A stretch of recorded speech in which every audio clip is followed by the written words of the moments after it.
Well, hello to all our WCAT viewers on this beautiful September afternoon. Today we have with us Brendan J. Kenney. Brendan is the founder of Firebird Pops Orchestra, founded in July of 2020, and today it is alive and thriving. And we are going to talk about Brendan and his wonderful orchestra and get to know him. And maybe in the future you'd like to attend one of his many concerts that will be coming up. So let's go right to it. And I will tell you that Brendan's premiere performance featured a medley of music from Harry Potter, and that concert received over 40,000 views and praise from 7 News to MuggleNet.com and Nerdist. So, goodness, Brendan, that was quite a list of accomplishments right then and there. What I have told our audience is so impressive. What a gift you are to Thank Wakefield, a musical gift to our town. And I would like to know what you think about all these accolades. Thank you for the kind words, and thank you for having me here today. It's such a pleasure to be able to speak with you and reach a wider Wakefield audience. This is great. You know, the accolades were something that I never really expected to be a part of this process. It started from a desire to want to give musicians a platform to perform during the pandemic, when everybody was just shut at home. There was nothing that musicians really could do outside of the real elitist orchestras. There were a lot of orchestras like the Boston Pops and all of those professional orchestras that had the budget to produce these virtual projects, but nothing really at the level of the community orchestras. And so I decided to just jump on the bandwagon and see what I could make happen. And it's just been such an unexpected whirlwind. The response has been incredible. The musicians have been so appreciative. And it really is, it's rewarding that all of the hours that went into, especially in the beginning, all of the video editing and all of that, it's very rewarding that it's made an impact on such a wide crowd. I'm so happy for you, Brendan. Thank you really am. I'd like to pause just for a moment to talk about your background, so viewers can understand where you come from and what you're all about. I'd like to talk about your early beginnings, and we'd like to know about your family, your education, your passions, maybe other than music, and why you gravitated toward music in the first place. Mm-hmm. And we'd also like to know where you got the idea to call Firebird Pops Orchestra Firebird. Yeah, so I'll start with that one. I get that question a lot. And a lot of people ask, is it related to, of course, Stravinsky's famous Firebird Ballet and the Firebird Suite? And it's not directly related, but it's also not related. We started, like I said, virtually during the pandemic. And so I was trying to come up with a name that symbolized, rising from the ashes and making the best of the situation. And that has sort of become our tagline is, Firebird rises from the ashes. And I struggled with it, though, to try to find the exact wording that I wanted to use. I went through, Phoenix and some other options. And I was actually speaking with a friend of mine who is another Wakefield native, Dave Havlick. And he just said, well, what about Firebird? And I said, oh, that's it. That's the one, the Firebird Pops. That's the name. And the connection to the Stravinsky came about actually when I was thinking about the Firebird Suite and some of the virtual collaborations that we might do. And I was listening to the end movement, starting with the Dance Infernale, right through the finale. And it just struck me that it actually sort of told the story of COVID musically. It started with the Dance Infernale is a very rambunctious movement. It's very chaotic. And to me, it symbolized, when the pandemic hit and nobody knew what was happening, what was going on, what the future was going to hold. And it then transitions into the Berceuse, which is a much more lullaby-like movement. And it felt to me that it really spoke to the mourning of the people that we lost during the pandemic, kind of settling into a new normal in some ways, and just moving on. And then, of course, the finale opens with that gorgeous horn solo that just sounds like a sunrise. And to me, the finale just symbolized the vaccines are on the horizon. At the time, we didn't have them publicly yet, and the vaccines were on the horizon, the sunrise coming up, and we're done. It's a dawn of a new day coming out of the pandemic. So in some ways, the Firebird name is attached to the Stravinsky suite, but it didn't originate there. Well, I think it's perfection. Yeah, I like it too. I'm a big fan. I've seen 2 of your concerts Mhm. so far, and they are top quality. Thank you. They truly are. In one of my headlines for the Wakefield Daily Item, I wrote that Firebird is worthy of Carnegie. Gosh, you're very kind. Thank you. But I really and truly believe that. Yeah. I would not say that if I didn't feel that way. So tell us about your background, your early education, your family, your friends, your neighborhood, how you became enmeshed in music to begin with, and how that trajectory brought you to today. Yeah. It's a bit of a journey. I started, my earliest memories of music were when I was probably in about preschool or kindergarten. I had this little toy keyboard that was, maybe 20 keys or so. And my aunt taught me how to play something along the lines of like Three Blind Mice or whatever that was. And that's probably my earliest memory of playing the piano. And then I just kind of picked it up by ear in a lot of ways and played that way for quite some time until in 3rd grade. A lot of my music journey is actually right here in Wakefield. So many people might recognize the names that I would speak of. In 3rd grade, I started piano lessons with Lillian Coolidge, who unfortunately has passed away, but she was my first real structured music experience where I had to sit down and learn how to practice and read music. And she was also the music teacher at my school. I went to St. Joseph's School here in Wakefield, and so I got involved in the choir there. And thanks to her, I actually started playing and at some of the school masses and learning how to play Catholic masses. And I did that for quite some time. I think the church music route really kind of kept me grounded in music for a very long time, and was actually my first full-time job. I was a music director and organist for Catholic parishes in Boston for a number of years. But then when I went into high school, I decided to pick up the flute. I don't know why. I just thought I really want to learn how to play this instrument. And going into my freshman year, I joined the marching band and started on piccolo, actually, they used at the time. And I started lessons with Jennifer Wright here in Wakefield and really excelled at the flute and loved it.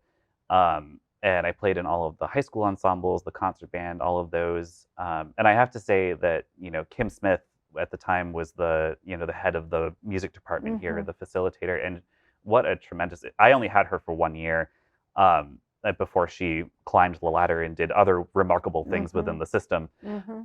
But what an impact she had on me my first year. I never felt more welcomed, and coming from a private school into the public system, she really was the link that I needed to make that leap. And I just knew watching her that somehow, some way, I wanted to do that. And so I went through all of those ensembles.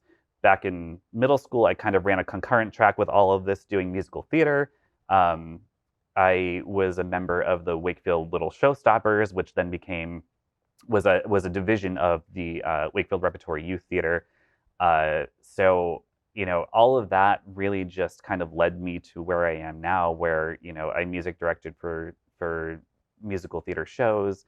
And I just found that I really enjoyed the orchestral part of it. And so that was kind of how I ended up there. So that's how you came to found Firebird. That's right. See, it's quite a story. Yeah. Yeah. Yeah. What about your family and friends, the neighborhood you grew up in? Yeah. So I grew up in a really great neighborhood on the west side in Cedar Street, and we just had one of those neighborhoods that everybody kind of dreams about growing up in, where we would run in and out of each other's houses and play with each other all the time. I know, I could remember my siblings when I was older running back and forth between houses, having dinner here, having a second dinner here, and so growing up in that environment, I have two younger brothers, Evan and Jameson, who Evan has been very active in the Wakefield politics scene, Yes. and just is a remarkable human in his own right. I think he was elected to the school committee here when he was 18 years old or something like that. And so, we all grew up alongside each other and supported each other in our own endeavors one way or another. And of course, my mom and dad, I have to say my mom is the one who kind of pushed me into doing, theater camp and piano lessons and all of that. And when I was younger, I might have been a little bit reluctant about that, but, in retrospect, she's always been my biggest cheerleader, and it's paid off dividends. I can't even imagine where I'd be today without that. It's amazing how people are put in our paths Mm-hmm. that move us along to the goal that we're meant to achieve. Yes, absolutely. Mm-hmm. I think your story is pretty cool. Thank you. What about your other passions and your hopes and your dreams? Yeah, I mean, so much of my passions have revolved around music. I have to say that outside of music, ironically, I picked up doing web design when I was in middle school. I started, back when some people might remember when like GeoCities and Angel Fire, you could create free websites. That was like an early 2000s staple, I think, for a lot of people. But it led me to learn how to do some coding, and I ended up doing that alongside. I actually built Firebird's website because of it. But that was something that I really enjoyed doing, kind of, outside of music. And I think, hopes and dreams wise, I'm living so many of them now today, and it's remarkable to me that such a turning point came from such a dark time. So many people, COVID was such a struggle for everybody, and to be able to bring something positive about from that actually ended up helping me realize my own dreams and helping me help other people realize their dreams, has just been tremendous. So it's hard to really look forward when I'm just trying to live in the present that is now. Oh my goodness. Well, who or what inspired you to take up conducting? That's a very good question. I do think that Kim Smith was a large part of that. And following that, in my college years, I started as the principal flute and piccolo chair at Salem State University, and my advisor has since passed away, but Dr. Mark Aldrich was just such an inspiration in the way that he did. He was such a wonderful human being and an energetic, passionate conductor and leader, who really truly cared about the students that came through his office on a day-to-day basis. Although he would challenge us, no doubt. I walked into the first day of school at Salem, and he saw me and he immediately started smiling, and he said, "I hoped you were going to end up here." And I said, "Hi, my name's Brendan. Who are you?" And he actually said he too was from Wakefield, and he had come to a Wakefield High School concert and heard me play a flute solo with the chamber singers, and was hoping that I would end up at Salem, and ultimately I did. And then knowing that I was a flute player, he took an alto sax and put it in my arms, and he said, "Here, learn how to play this." And so I jumped in on the wind ensemble on alto sax with no previous experience of the instrument, totally terrified. But it his conducting style combined with how he dealt with other human beings and found unique ways to raise them up and push them beyond their perceived potential was also a huge influence on my wanting to learn how to do this. Well, tell me more about this alto sax. Did you learn how to play it? I mean, I was never very good at it. I'm not going to lie to you. But That's quite a transition. It was quite the transition. And in musical theater, oftentimes the reed play, they call them the reed players, the woodwind players, are required to handle multiple different instruments. And so books are written for people to play up to 5, 6, 7 different instruments. And so I kind of took it as an opportunity to maybe learn how to do that when I thought maybe I wanted to play more. And he just gave me this alto sax and said, go buy some reeds. Here's a book. Go teach yourself how to play it. And I got okay at it. I got okay enough to be able to, not be totally embarrassed by it. Do you ever touch it today? I don't. No, I don't. I do still play the flute and the piccolo, and a little, very tiny bit of clarinet, but mostly it's just piano and conducting these days. You have a piano at home? I do. I have a keyboard. I live in a decent sized apartment, but still for some reason doesn't really lend itself to an acoustic piano. But of course we keep the music alive at home. And I run every once in a while I run a cabaret in Boston, which we like to bring people over to rehearse for and that sort of thing. So it's good to have it. That's a fun place. Is it Club Cabaret? Club Cafe, yeah. Club Cafe. That is a very fun place. It is such a blast. Yes, it is. And it's so unique to Boston. I mean, there aren't really any true piano bars, around here. There are plenty in New York, but yeah, not very many here. And so it's really a privilege to be able to be a part of it in the Napoleon Room over there. Good for you. Yeah. Good. What do you do to attract musicians to your orchestra? I'm very lucky in many ways in that I don't have to work very hard to do that. I think Firebird in and of itself attracts musicians. We actually have a strong contingency of Boston Conservatory and Berklee students, and I think word has sort of traveled through the schools there that Firebird's a great place to play if you're looking for a place to kind of do some fun music at a high quality caliber. But I initially recruited because I started a Boston networking Facebook group for musicians, really with the intention early on of starting an orchestra. This was probably 11, 12 years ago. I started a Facebook group and just kind of said, hey, who wants to maybe start thinking about playing in an orchestra someday?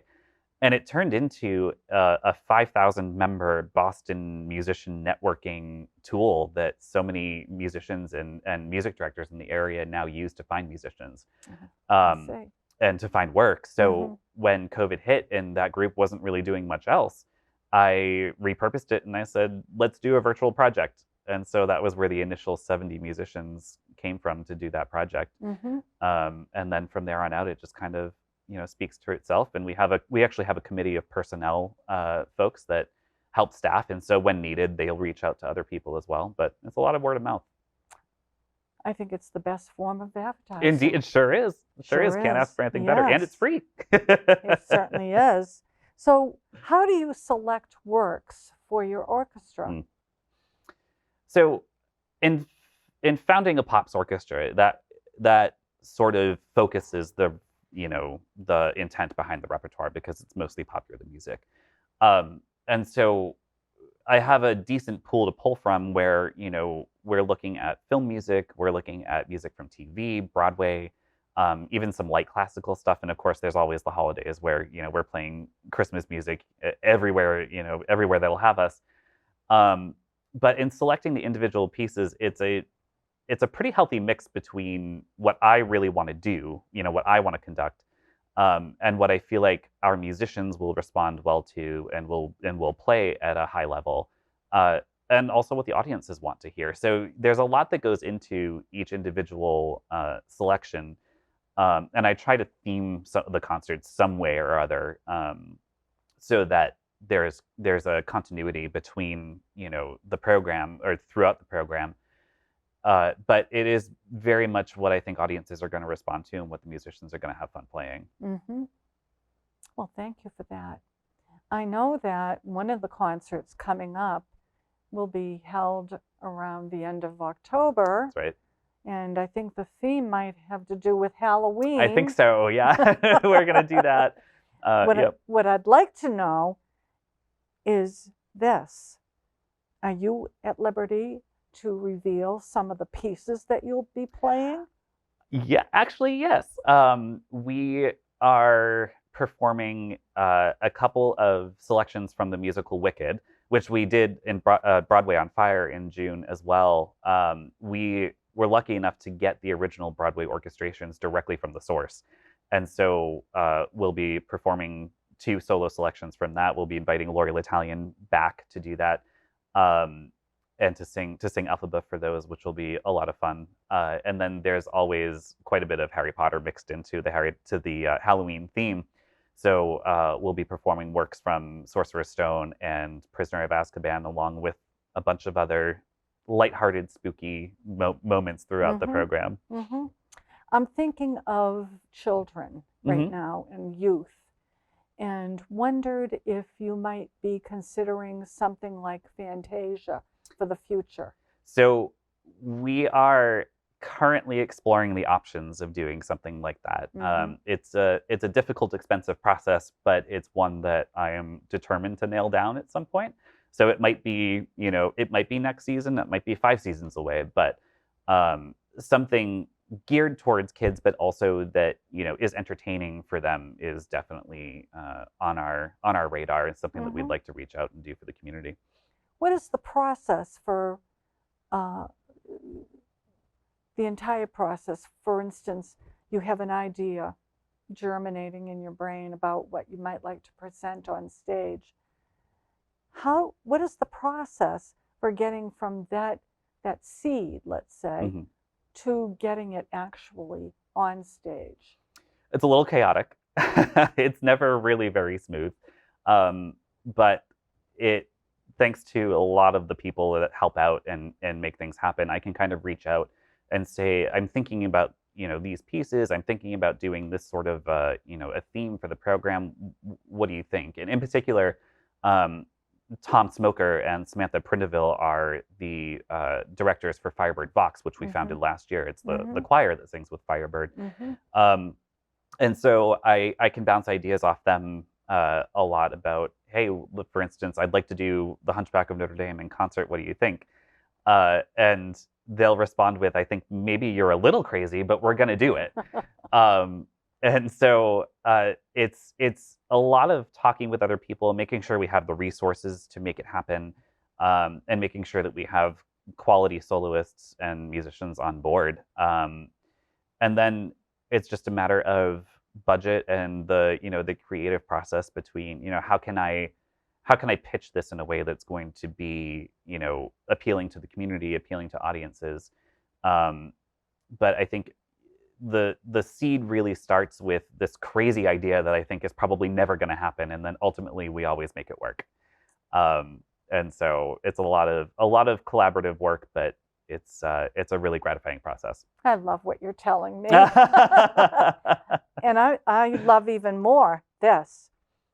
I found out recently that Firebird got a $2,500 grant. We did. Tell us about that. We did, yeah. So thanks to the Mass Cultural Council, we were awarded a $2,500 grant for the technical costs associated with The Hunchback of Notre Dame, which we did earlier this month. And it was the technical process for that show was a lot. It was very involved, very expensive. And so to have the funding from I think it was their Festivals and Projects grants, which they open up every spring, I think, for people to apply to, I was just so relieved to see that we were approved for it. Because we actually are able to, we participate in their Card to Culture program, which allows families on EBT, Connector Care cards to come in and see our performances for free. And so as a connection between the two things, I just was very grateful to get that kickback from them for this show. So Just a really great and humbling recognition from the greater organizations in Well, Massachusetts. congratulations Thank on you. that. Thank you very much. Yes. What would you see as the most challenging part of being a conductor? Challenging. The most challenging part of the process actually isn't the conducting, it's most of the administrative work that has to happen. And so I would actually say that the most challenging part of conducting is letting go of the administrative stuff and being artistic in the moment. Um, and as a conductor, I feel a very strong responsibility to make sure that the musicians are getting what they need from me in order to perform at their best. And so making sure that I'm pointing to the right musicians at the right time when they're supposed to play and nailing, time signature changes. That's a very challenging part, is kind of negotiating the weight that I feel to be responsible for what the musicians are doing, with also enjoying the process, and it's one that I'm still trying to find, where the rehearsal process is very enjoyable. It's a lot of fun, and then when we get to performances, I kind of find myself missing out on the moment sometimes because I'm so engrossed in the business side of things, making sure that everything is running smoothly, that trying to find that balance is probably the most challenging part, to be honest with you. Do you have an administrative staff? We have not technically. We have a team of volunteers that, like I said, they're a volunteer committee that helps staff the orchestra. They're musicians themselves that play with the orchestra, which is a huge, huge relief from my duties, because that's hours and hours of work that they put in to make sure that we have, all of the musicians on stage that we need at the right times. And so that's a huge help. We also are putting into place a marketing committee, which will help tremendously as well. But as it stands, our team really is me and the directors of Vox, with the personnel committee making things happen. So as we mature, we will be adding more and more of those positions. But for the time being, that's what it is. Excellent. Yeah. So I'd like to talk about rehearsals. Mm-hmm. What goes on at your rehearsals? And are they always at the Galvin Middle School? So we actually rehearse at Wakefield High School most of the time. And most of what happens in rehearsal is just a lot of fun, a lot of laughing, a lot of ridiculousness. We don't take ourselves too seriously, which I think is part of the appeal of Firebird and why we get such a great product, is that we have so much fun doing it. And so typically at the first rehearsal, I just ask the musicians to sight read all of the music. We read all of it from top to bottom without really rehearsing much at all, just to kind of get a feel for how it goes. And that inevitably leads to some making fun of ourselves when things go wrong. And then the next two rehearsals typically are rehearsing, in depth half of the program, before we come together for a dress rehearsal. So it's a lot of fun. I make fun of myself quite a bit, when things go wrong. It really is just a great community, which is actually my favorite part of doing all of this, is watching the musicians form connections and making friends with one another and fostering that camaraderie, which I just think is probably the most important part of an ensemble like this, because it's so team driven and so collaborative that you have to enjoy the people that you're doing it with and have that connection. So we try to foster that in our rehearsals more than anything else. Good. That makes me think about something. The big night arrives. You're all on stage. You're finding your A. Yep. You're paying attention to your concertmaster, all of it. And then you get into the big opening number and someone hits a sour note. What do you do? I'm not going to say it hasn't happened. I think part of the beauty of live performance is the risk of something going wrong like that, right? I mean, we always strive for perfection as far as we can get to that bar. But when it comes down to it, we're all human. And I think I try to removes some of the pressure and the stress of achieving that perfection from the musicians, because it often opens up more of a potential for them to reach it when they don't have that pressure from the top to be perfect and to hit every note. And so when they don't hit every note, it depends. I just kind of, a lot of times I'll actually just kind of smile and shake my head and keep going. But because you can't stop the performance and fix that, right? It's not a rehearsal. So I just kind of make a face every once in a while and hope that it doesn't happen again. But I think there just has to be room for that. That you have to recognize that it's not always going to be perfect. Right. Yeah. So as a conductor, how do you communicate your ideas of how a work should be performed? That's an excellent question, and not one that I get asked very often. Oftentimes there is some discussion in rehearsals. I tend to talk a lot, as you can tell, and so I do explain some of, if I have very specific visions for a piece or how I want the music to flow, we will talk through it in some ways. But we'll play a couple measures and I'll stop and say, okay, let's do that again, but let's try, maybe a softer decrescendo at the end or something like that. Give me something a little more polished. But I ultimately try to do it through the way that I conduct, through the motions and the ways, how smooth or how, sharp that I'm conducting. I try to convey my ideas for the music through the baton as much as possible without having to tell them, because it's a little bit more musically organic that way. Excellent. Well, I love your music. Thank you. Thank you very much. The Hunchback of Notre Dame. I did see that. Yes. And loved it. It was so much fun. We had a blast. And what was the impetus for choosing that particular concert? Oh, well, you saw the concert, and so that score. I mean, there is nothing like that score in any of the musical theater repertory. I think it might actually be the largest, most difficult score in musical theater. Is that right? I mean, we have, it has 3 different ensembles. We have a 40-person choir that has to sing all of like the church, all of the Latin stuff that happens in the background. There's, the principals in the cast, and then there's also a congregation that takes on all of the other characters. And so it's such a huge undertaking. It's a massive show. And this was our first in-concert musical, and I said, well, we're not going to do anything less than that for our first one. We're really going to make a splash with this. And we did. I mean, it was just a tremendous score. I've always loved the score, not to mention my connection to my previous life as a director of music in a Catholic church, all of the Latin, it all just came together so well for me. And I was so passionate about it that I wanted to bring it to the stage in a concert form so we could focus on the music without the distraction of the full show. And it was just a dream come true to do that, do that concert. Applause to you. Thank you.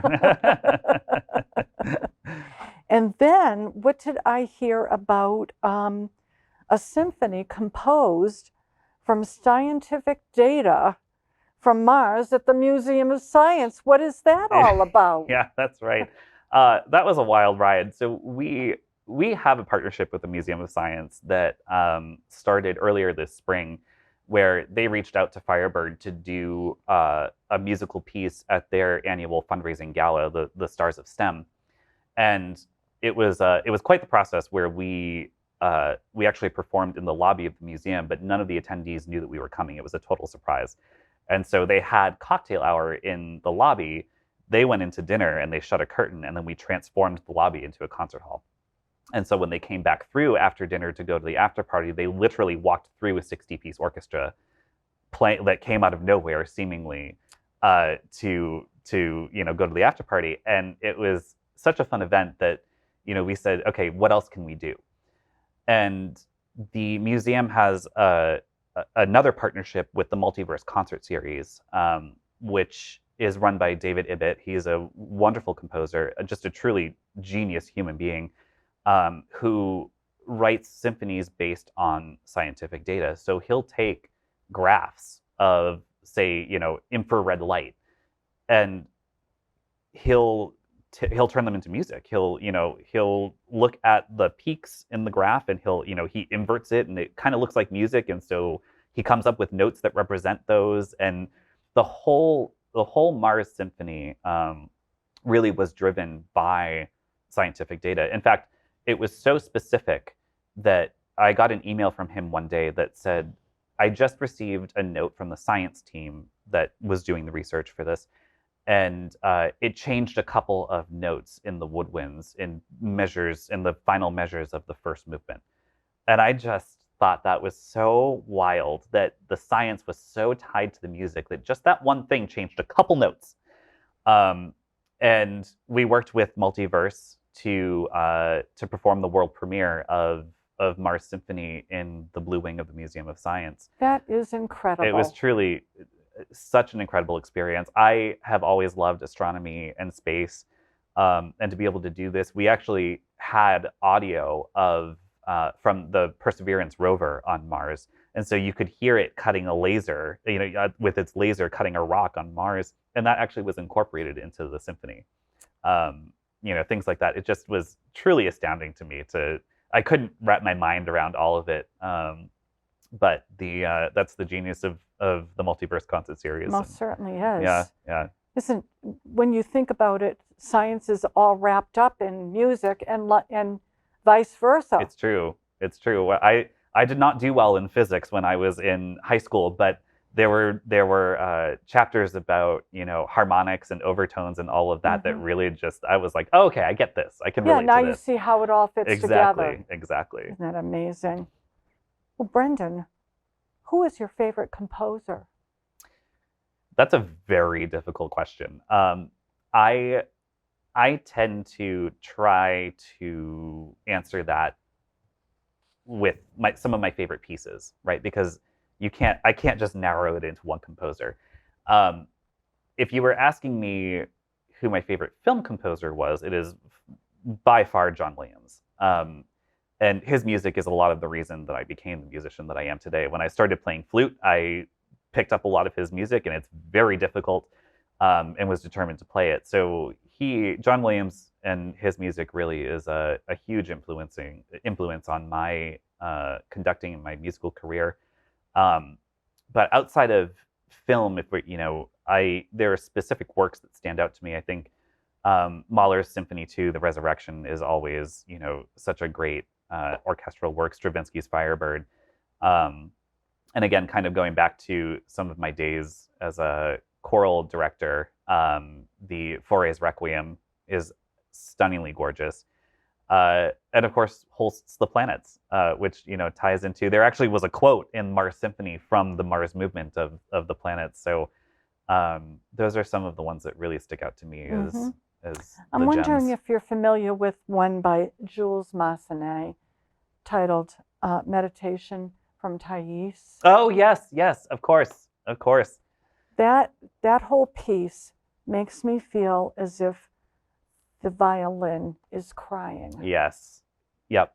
There's that one, and again, Schindler's List is another one that has that similar. The violin just feels like it's weeping, the main theme. The Meditation, though, I actually played on the organ as an organ prelude. You did? Yeah, in a recital one time. It's just such a gorgeous piece. It is, most certainly. Yep. Yes. Oh my goodness. So, is there one work that you would really and truly like to conduct coming up in the future? Again, another tough question, because I there are so many that I've already done. Just in the one season that we've had. When I initially thought about starting this orchestra, a decade or more ago, I purchased the sheet music to the Harry Potter Symphonic Suite. And that was the one that I wanted to conduct. I knew someday, I've always been a huge Harry Potter fan, and the music really just stuck with me. And so when I purchased that, I was probably a junior or a senior in high school, which was well over a decade ago now. But I had it sitting in my room for the longest time, and never really had the courage to take the leap. And so when COVID hit, we decided to do something virtually. That was the piece that we performed, um, which felt like a full circle moment at the time, but it actually was a wider circle that I didn't realize hadn't quite closed yet, because in our very first performance, live performance ever with the full orchestra, we performed that piece, and the musicians actually had that exact sheet music that I had bought many years ago in their folders and played from it. So that probably is the one that, stuck out to me. But I also would like to, at some point, conduct some live to film concerts like they do at Symphony Hall and some of the bigger orchestras around. So that would be probably the next challenge. So tell me some of the things that you do off stage that inspire you on stage. I think a lot of it is the research that goes into the music and the history behind it. I don't like to conduct music that I have not heard or seen in context. And so if there is a particular film theme that we're doing that I've not seen the movie for, I always like to watch the movie through and kind of understand the context of the music. I think that translates on stage as a more authentic, organic performance. We did a medley of video games music not this past June, but the one before that. And I sat and kind of watched YouTube videos of people playing the games that we were, playing the music from. And so that's sort of the stuff off stage that most directly influences how I rehearse and perform the music. It's really, really very informative. And I don't really think you can do a true, authentic performance of it without that background. Yeah. And it's an interesting way to do it too. Yeah. A little bit different. Where do you see yourself in 10 years? Oh gosh, Symphony Hall. No, I'm kidding. That's a very big commitment. But no, I really would like to, in 10 years, I really would just like to know that Firebird is being successful and reaching a wider audience and, doing even bigger and better collaborations than the ones that we have today. We have so many wonderful partners and collaborators that there's a lot of potential for where it could go. And I think that it's something unique in that, we foster musicians of all abilities to be able to perform at their best. And I think that's something that really, truly deserves to be around in 10 years and to do some big things, big, unique performances. I have a feeling that it's going to be around for a very long time. I hope so. Other than music, what brings you bliss? I have so many incredible friends and family members that are, outside of Firebird are just so supportive of everything, even if they don't always understand it or they kind of get into more of a commitment than they thought if they're, volunteering for us and that sort of thing. But no, it really is just being able to recognize how incredibly lucky I am to have so many incredible people in my life that are so supportive and just unconditionally, are there for me and are there to support the orchestra, do whatever I need them to do, even if I think it's asking too much of them. And so I really relish in my time, my social time with them outside of those responsibilities. I think that's the bliss in life. Do you get to New York City often? Not as often as I'd like to, but here and there I do. Yeah. Yep. I was there actually shortly after the pandemic when they reopened Broadway. I was in the audience for the first performance of Waitress the musical, which with Sarah Bareilles on stage, which was just an incredibly emotional experience. When they started the curtain speech that said "Welcome to Waitress," everybody stood up and gave it a standing ovation because it was the first time back after however many months. And so I try to go back whenever I can because the energy is unmatched. It certainly is. Yeah. So Brendan, aside from your Halloween and your Christmas concert, do you have any inklings of what will be coming up in 2024? We do. Not much that I can speak to just yet, Mhm. but we do have some big plans in the works, and so we're hoping to be able to talk about that a little bit more in the new year. Thank you. Thank you. We have a lot to look forward to Of with course. Firebird Pops Orchestra. I think it's wonderful. And that's why I wanted to interview you today, because you are essential to Wakefield. Oh, thank you. You are That's- building the cultural base as I speak, even getting your the knowledge about Firebird mhm. out to the public. Some people don't know about it yet. Yeah, that is the But hope. anyway, yes. Going back to your 10-year question, I will say that I do hope that in 10 years, Firebird is one of those cultural things in Wakefield that people really grow to value and feel as a core a core component of the community. Melrose has the incredible Melrose Symphony. Reading has their own symphony, and now Wakefield has one as well that is doing something different. So That's right. that is the hope. But I also get from you that you are not about ego at all. I You're try very, not to be. you're very humble. That's what I get. Thank you very much. Yes, I am fully aware. Imposter syndrome is a real thing, and so as you asked about my education, and I have very little formal education in what I'm doing, and so it is always a learning experience, a fully collaborative experience with the musicians and everybody that plays for us. So Learning from the it's masters, not me. right? Yeah, absolutely. Is there anyone you can think of you'd like to acknowledge before we close for this interview? I would be very I'd be very afraid that I would miss a lot of people if I did that. But I do most recently I do have to call out the Vox directors who were Tom Smoker, Sam Prindiville, who put in just so much work into that glorious choir that performed that music. They rehearsed all summer to make that happen, and they put in a lot of work and took on a lot of responsibility, as well as our director Julia Dieter. Um, just truly remarkable partners that brought such high quality music to the stage. And I should probably call out my boyfriend Matt, who has not seen me very much this summer. If I'm at home, I'm probably in my office and just kind of working away to make things happen. But he's just been, again, not a musician, but tremendously supportive. He's come to all of our all of our shows, no matter what. And so yeah, I'm very lucky to have the support that I have in him, as well as my family. My mom, my dad, and my brothers. They've all been there for me to make things Yes. happen. So Well, they are happening, aren't they they? sure are. They sure are, Yes. but not without a lot of help. Well, Brendan, it has been marvelous sitting here talking with you this afternoon. Thank you. I can't Likewise. thank you enough for Well, thank agreeing you. to this interview.